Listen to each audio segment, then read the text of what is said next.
Hi friends, ഞാൻ ഇന്നിവിടെ ഒരു സദ്യ സ്പെഷ്യൽ അവിയലാണ് ഉണ്ടാക്കാൻ പോകുന്നത്.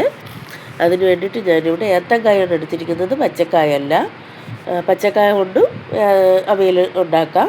ഇവിടെ ഒരു കത്തിരിക്ക എടുത്തിട്ടുണ്ട്. വഴുതനങ്ങ എൻ്റെ കയ്യിലില്ലാത്തത് കൊണ്ട് കത്തിരിക്ക എടുത്തിട്ടുണ്ട്. വെള്ളരിക്ക, പടവലങ്ങ, ചീനി അമരയ്ക്ക, ചേന, ക്യാരറ്റ്, പച്ചമുളക്, ഒരു മുരിങ്ങയ്ക്ക മുറിച്ച് വെച്ചിട്ടുണ്ട്. മുറിച്ച് വെച്ച കഷ്ണങ്ങളെല്ലാം ഒരു പാത്രത്തിലേക്ക് മാറ്റിയിട്ടുണ്ട്. ഇനി അതിലേക്ക് കുറച്ച് വെള്ളവും കൂടി ചേർത്ത് നമുക്കത് അടുപ്പിലേക്ക് മാറ്റാം. അവിയലിൻ്റെ കൂട്ട് ഞാൻ അടുപ്പിലേക്ക് മാറ്റിയിട്ടുണ്ട്. ഇനി അരപ്പിന് ആവശ്യമായിട്ടുള്ള സാധനങ്ങൾ എന്തൊക്കെയെന്ന് നോക്കാം. ഒരു 4-5 അല്ലി വെളുത്തുള്ളി, 1/2 ടീസ്പൂൺ മഞ്ഞൾപ്പൊടി, 1 ടീസ്പൂൺ നല്ല ജീരകം, ഒരു 2-3 പച്ചമുളക്, 2 തണ്ട് കറിവേപ്പില, 1 കപ്പ് തേങ്ങ. പാത്രത്തിൻ്റെ മൂടി മാറ്റി നോക്കാം. നന്നായിട്ട് തിളച്ച് വന്നിട്ടുണ്ട്. നമുക്കിതിലേക്ക് ഇനി ആവശ്യത്തിനുള്ള ഉപ്പ് ചേർത്ത് കൊടുക്കാം. നന്നായിട്ടൊന്ന് മിക്സ് ചെയ്ത ശേഷം നമുക്ക് ഉപ്പ് ചേർത്ത് കൊടുക്കാമേ.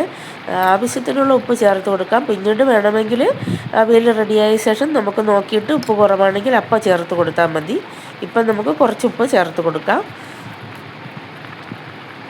നമുക്കിതിൻ്റെ കൂടെ തന്നെ മഞ്ഞൾപ്പൊടി കൂടെ ചേർത്ത് നന്നായിട്ട് മിക്സാക്കി കൊടുക്കാമേ.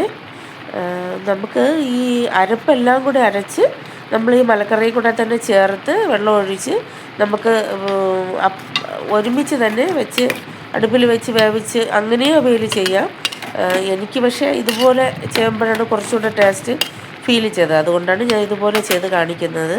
നിങ്ങൾക്ക് എങ്ങനെ വേണമെങ്കിലും നിങ്ങളുടെ ഇഷ്ടമനുസരിച്ച് ചെയ്യാം. ഇനി അത് മൂടി വെച്ച് കൊടുക്കാം. ഇനി അരയ്ക്കാനുള്ള കൂട്ടെല്ലാം കൂടി ഒരു മിക്സിയുടെ ജാറിലേക്ക് മാറ്റിയിട്ടുണ്ട്. ഞാനിവിടെ അരച്ച് കൊണ്ട് വന്നിട്ടുണ്ട്.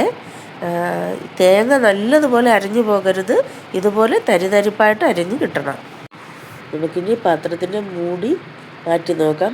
കഷ്ണങ്ങളെല്ലാം വെന്ത് വന്നിട്ടുണ്ട്, വെള്ളമൊക്കെ വറ്റി വന്നിട്ടുണ്ട്. നമുക്കിനി ഇതിലേക്ക് അരച്ച് കൊണ്ടുവന്ന അരപ്പ് ചേർത്ത് കൊടുക്കാം. നമുക്കിനി ആ മിക്സി കഴുകിയിട്ട് ആ വെള്ളം കൂടി നമുക്കിതിലേക്ക് കുറച്ച് വെള്ളം മതി ഒഴിച്ച് അരപ്പൊന്ന് നിരത്തി വെച്ചാൽ മതിയേ. നമുക്ക് ഇപ്പോഴും മിക്സ് ചെയ്ത് കൊടുക്കണ്ട. ഒന്ന് നിരത്തി അവിയലിൻ്റെ കഷ്ണങ്ങളുടെ മുകളിലേക്ക് നന്നായിട്ട് നിരത്തി വെച്ച് കൊടുക്കുക. അരപ്പ് നന്നായിട്ട് നിരത്തി വെച്ച് കൊടുക്കുക. അത് കഴിഞ്ഞ് പാത്രത്തിൻ്റെ മൂടി അടച്ച് വയ്ക്കുക. നമുക്കിനി അടപ്പൊന്നുകൂടെ തുറന്ന് നോക്കാം. അരപ്പെല്ലാം നല്ല വെന്തിട്ടുണ്ട്. നമുക്ക് ഇതിലേക്ക് കുറച്ച് വെളിച്ചെണ്ണ ആഡ് ചെയ്ത് കൊടുക്കണം. വെളിച്ചെണ്ണയാണ്, പച്ച വെളിച്ചെണ്ണ നമുക്കിതിലേക്ക് ഒഴിച്ച് കൊടുക്കണം. ഒഴിച്ച് അരപ്പും വെളിച്ചെണ്ണ എല്ലാം ആയിട്ട് നന്നായിട്ട് മിക്സാക്കി കൊടുക്കണേ. നന്നായിട്ട് മിക്സ് ചെയ്ത് കൊടുക്കണം.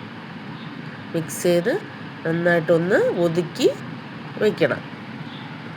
നമുക്കിതിൻ്റെ മൂടി മാറ്റി നോക്കാം. അരപ്പൊക്കെ നന്നായിട്ട് വെന്തിട്ടുണ്ട്. നമുക്കിനി ഇതിലേക്ക് കുറച്ച് കരിവേപ്പില കൂടി ആഡ് ചെയ്ത് കൊടുക്കണം. ഞാൻ കുറച്ച് കൂടുതൽ ആഡ് ചെയ്ത് കൊടുക്കുന്നുണ്ട്. എനിക്ക് കരിവേപ്പില ആഡ് ചെയ്യുന്നത് ഭയങ്കര ഇഷ്ടമാണ്. എൻ്റെ അനുജൻ അങ്ങനെ ചെയ്യുന്നതിന് എന്നെ വഴക്ക് പറയാറുമുണ്ട്. ഇനി ഇത് മൂടി വെച്ച് കൊടുക്കാം. ഇവിടെ നമ്മുടെ സദ്യ സ്പെഷ്യൽ അവിയൽ റെഡിയായിട്ടുണ്ട്. നിങ്ങൾക്കെല്ലാവർക്കും ഇത് ഇഷ്ടപ്പെടും.